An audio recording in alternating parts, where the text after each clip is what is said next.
Returning now to this morning's top story, and the Queen has tested positive for COVID-19, with Buckingham Palace confirming her diagnosis overnight.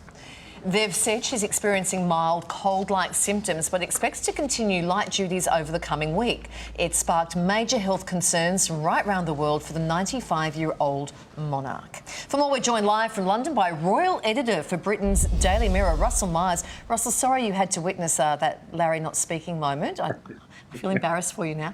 Russell, good morning to you. The Queen's health has been a concern for a number of months now. I mean, how worrying is this diagnosis? Well, good morning, guys. Well, I think, in a potentially a scene of not having vaccinations and all the science behind it, we would have been particularly worried. But of course, the Queen is triple jabbed. She's spoken so eloquently in the past about how it's everyone's duty to go out and get those jabs. And, the palace are saying that she's suffering from mild cold-like symptoms. And we're even told that she's even planning to get back to work already this week. So once again, Queen putting duty first, and I think we'd all wish her the best, and hopefully she's got her feet up. Is there any indication where she's caught this from? We know Camilla and Charles tested positive.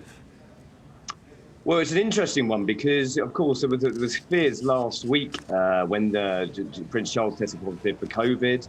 The Queen had met him a couple of days before. That was on February the 8th. So that would put it about 12 days away. Now, of course, that could still put her in the sort of time remit for contracting COVID from Prince Charles. However, there has been an outbreak at Windsor Castle. Quite a lot of the staff have been struck down with it. So I imagine it's because, COVID restrictions are lifting over here. They're not necessarily in such a strict isolation bubble as they have been over the past few months. So it's more than likely to come from one of the staff in this instance. Mm-hmm. Russell, you know how there was criticism before that the Queen had entered hospital and the palace, kept mum on it and didn't let anybody know.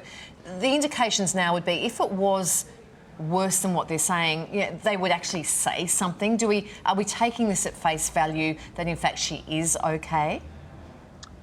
I think we have to. I think that previous instance that you mentioned was very, very unfortunate, and the palace came in for quite a kicking, and rightly so, because there was some issues about whether it was private medical history, whether they should have made an announcement after she was back home, and they didn't.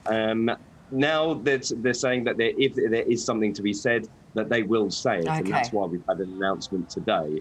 I think we have to. I think that the fact that the Queen is triple jabbed, she said that she wants to get back to work this week, carry out light duties, then if they're saying that she's got mild cold-like symptoms, then we'll take it at face value. However, of course, a 95-year-old woman who has been in ill health, everyone will be watching it very, very closely. Yeah, and of course we've seen COVID have a devastating effect on the elderly around the world. So what protocols are in place to ensure her condition doesn't worsen? Well, it's very different from the past couple of years. There was very, very strict protocols. I mean, a number of the staff have put their lives on hold to take care of the Queen. They dubbed it HMS Bubble. They had this huge bubble system around Windsor Castle, nobody coming in or out. So they were looking after the Queen and the late Prince Philip when he was with us.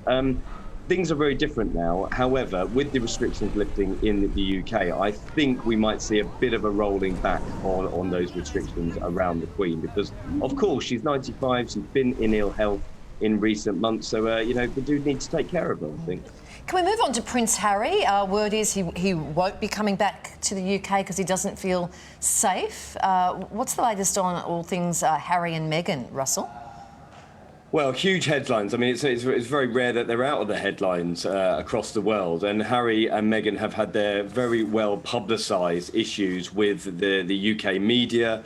And now Prince Harry is taking the British government to court. He said that he doesn't feel safe when being in the UK. He's too scared to bring his family over to visit. I mean, it's quite an extraordinary position that he's put himself in, because by saying that, he has put himself off limits by returning to the UK. And of course, on March the 29th is that big memorial service for Prince Philip.